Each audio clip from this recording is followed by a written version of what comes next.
Muy buenas noches. En medio de la tristeza y la zozobra, los habitantes de Toribío y Corinto tratan de recuperar lo poco que les quedó tras los violentos ataques que dejan ya 4 muertos y 71 heridos.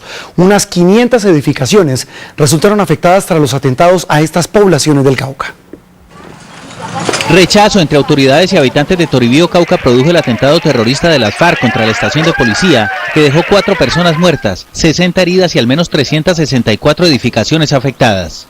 Teresa Arcila ha perdido su casa varias veces. ¿Cuántas veces le han tumbado a usted la casa? Son 5 veces con esta. Carlos Alberto Vanguero, alcalde de Toribío, afirmó que su pueblo ha sido abandonado por el Estado. Los toribianos tenemos la fuerza, el impulso, la dedicación para nuevamente rearmar nuestro pueblo, volverlo habitable otra vez y esperar otro golpe, porque en eso se convirtió en la vida de nosotros. Entre tanto, en el municipio de Corinto, Cauca, las calles permanecen inundadas de escombros, vidrios y desolación. Y como testigo de la violencia, a una cuadra del sitio del estallido permanece aún el carro bomba utilizado para el atentado. Angélica Flores asegura que el ataque guerrillero acabó con su casa y su establecimiento. Quedó dañado toda la estructura, la báscula con que trabajo también volaron lejos las pesas. Y también vivía de los arrendos, que tenía arrendada la casa, ahora quedó inservible. El ataque en Corinto dejó 3 policías y 2 soldados heridos y varias personas aturdidas por la onda explosiva. No entiendo cómo estoy viva porque nosotros quedamos debajo, la niña y yo quedamos bajo los escombros. Fue una cosa demasiado tenaz. Asimismo se adelanta un censo, pues cientos de casas quedaron totalmente averiadas. Hasta el momento van 200 casas y todavía falta por visitar. La gente todavía sigue llegando a la personería. La seguridad en Corinto fue reforzada por miembros de la policía y el ejército y el toque de queda estará durante tiempo indefinido. El comandante de las fuerzas militares, el almirante Edgar Celi, trasladó su despacho al Cauca y desde allí coordinará durante una semana las operaciones contra las FARC. Antes de viajar, Celi respondió a quienes piden su renuncia y la del ministro de la Defensa por los recientes ataques guerrilleros. ¿Por qué en lugar de estar atacando a las fuerzas militares y pidiendo cabezas, por qué el país completo no se reúne y rechaza este crimen que ha habido por parte de las FARC a la población del Cauca? Sin un consenso a la vista y sin acuerdos en temas claves como la acción de tutela, terminó hoy la primera sesión de la cumbre entre el gobierno y las altas cortes. Lo único claro en este día fue la designación de Juan Carlos Esguerra como nuevo ministro de Justicia, que revive esa figura suprimida hace más de 6 años. A la cumbre, que deliberó por más de 8 horas, asistieron el presidente Juan Manuel Santos, los ministros del Interior y el nuevo de Justicia y quienes presiden los altos tribunales de justicia. Al término de la jornada no hubo consenso en torno a los términos del proyecto de reforma. Me hago ilusión de que mañana, cuando termine la reunión, podamos tener ya aspectos muy definidos, porque la reforma, así lo advirtió el presidente, el 20 de julio se presentará al Congreso. El presidente del Consejo de Estado fue más optimista y considera que el punto más álgido fue el tema de la tutela. Donde hay alguna problemática es en punto de la tutela contra sentencias judiciales. El presidente del Congreso cuestionó que durante la mesa permanente, que buscaba consensos para armar un proyecto de ley conjunto, no hubiera tenido resultados. Llevan un año y ya es hora de que paren ese tipo de reuniones y se vayan para el Congreso y decidan allá. El nuevo ministro de Justicia fijó una posición más amigable para lograr acuerdos sobre la tutela. Soy partícipe de que sigamos discutiendo el tema de la tutela, de que tengamos en consideración las razones de los unos, las razones de los otros, la experiencia, la razón de ser de la propia tutela y su esencia. Este martes habrá una nueva sesión en donde se espera un consenso que, si no se consigue, será el Congreso el que decida, aseguró el gobierno. Luego de permanecer 3 días en cuidados intensivos, murió en una clínica de Cali Fernando Vargas, el diputado del Valle que sufrió un atentado el sábado pasado. El dirigente político de Cambio Radical y candidato a la alcaldía de Yumbo había sido sometido a varias intervenciones quirúrgicas luego de recibir 7 impactos de bala en momentos en que se encontraba departiendo con unos amigos. Fernando Vargas será velado en cámara ardiente en la Asamblea del Valle y en el Consejo de Yumbo. El ministro del Interior, Germán Vargas Lleras, hizo hoy varios anuncios en entrevista que le concedió a la alianza entre Caracol Radio, Caracol Televisión y El Espectador. Cárceles, Finalmente vamos a cumplir con la tutela, sacando a la cárcel La Modelo del sitio donde está, a la cárcel del Buen Pastor en Bogotá, serán llevadas a terrenos aledaños a La Picota. Estupefacientes. La liquidación de la Dirección de Estupefacientes es un hecho.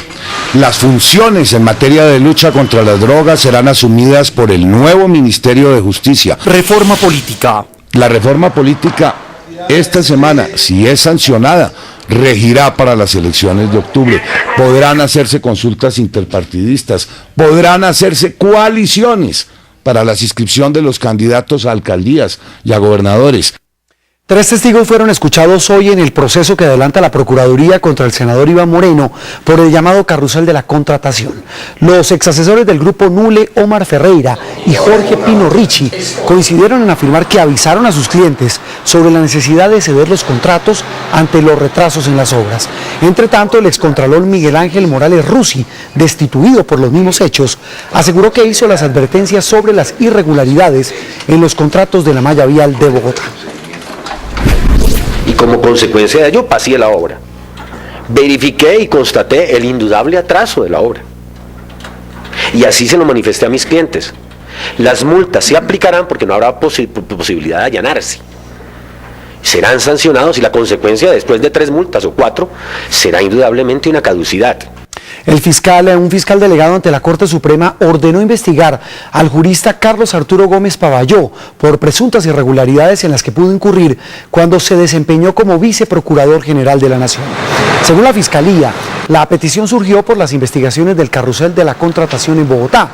Gómez Pavalló, quien es abogado del suspendido alcalde Samuel Moreno, investigado por el escándalo de los contratos en la ciudad, respondió así ante esta medida del ente investigador.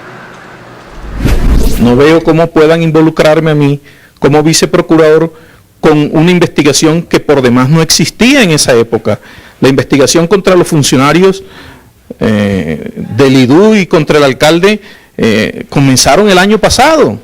La Procuraduría destituyó e inhabilitó por 10 años para ejercer cargos públicos al actual alcalde de Quibdó, Francis Ceballos, por irregularidades durante su ejercicio como secretario de Obras del municipio en el año 2006.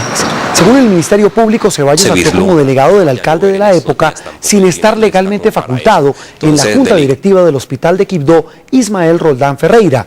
La Procuraduría también anunció la destitución del ex senador Luis Alberto Gil por nexos con el paramilitarismo, al comprobar que tuvo vínculos con el líder del Bloque Central Bolívar de las AUC, alias Ernesto Báez. Más de 1.370 establecimientos han cambiado su razón social en la Cámara de Comercio de Bogotá para burlar la restricción de venta de licor después de las 10 de la noche. Así lo dio a conocer la Secretaría de Gobierno, la funcionaria Mariela Barragán, quien además sostuvo que de dos establecimientos que cambiaban su razón social diariamente, la cifra aumentó a 130 desde el 23 de junio, cuando se expidió el decreto. Según la administración, con la medida se han impuesto cerca de 4.000 comparendos, se han sellado 75 establecimientos y las riñas se han reducido en un 20%. A esta hora es trasladado de Guatemala a Argentina el cuerpo de Facundo Cabral. Los restos del artista llegarán por la mañana a Argentina. El presidente de Guatemala, Álvaro Colom, dijo hoy que sicarios internacionales habrían acabado con la vida del artista. Las autoridades investigan si el cartel mexicano de Sinaloa estaría detrás del ataque que fue dirigido contra el empresario Henry Fariñas, que según la DEA lavaba dinero para el narcotráfico. Ni siquiera el ex primer ministro británico Gordon Brown se salvó de las chuzadas telefónicas en el Reino Unido. Brown se declaró impresionado tras ser informado que él y su familia fueron víctimas del espionaje periodístico de los diarios The Sunday Times y The Sun, periódicos que hacen parte del grupo de medios de Rupert Murdoch, también accionista del diario The News of the World, que fue cerrado tras el escándalo de las escuchas ilegales. En la Copa América de Fútbol, Argentina se clasificó a los cuartos de final al vencer 3-0 a la selección de Costa Rica. La magia de Lionel Messi reapareció en el equipo albiceleste. Hasta que se destapó Argentina. Caía el primer episodio cuando Sergio Agüero consiguió la primera alegría albiceleste tras el regalo del arquero Moreira. Necesitábamos un partido así, ¿no? Como para agarrar otra vez, para devolver la confianza a los muchachos. Creo que se jugó muy bien en el primer tiempo más que nada. El segundo éxito llegó a los 53. Messi habilitó al Kun para que el delantero del Atlético de Madrid llegara a su tercer grito en la Copa y se convirtiera en el goleador del torneo. 11 minutos más tarde, Messi sirvió el balón para que Ángel Di María sellara la goleada. Pensábamos mal, pero decirle que ahora empieza otra Copa. Y nosotros más que nadie queremos lo mejor para Argentina. Reapareció Messi, clasificó a Argentina. Respira por el momento el Checho Batista.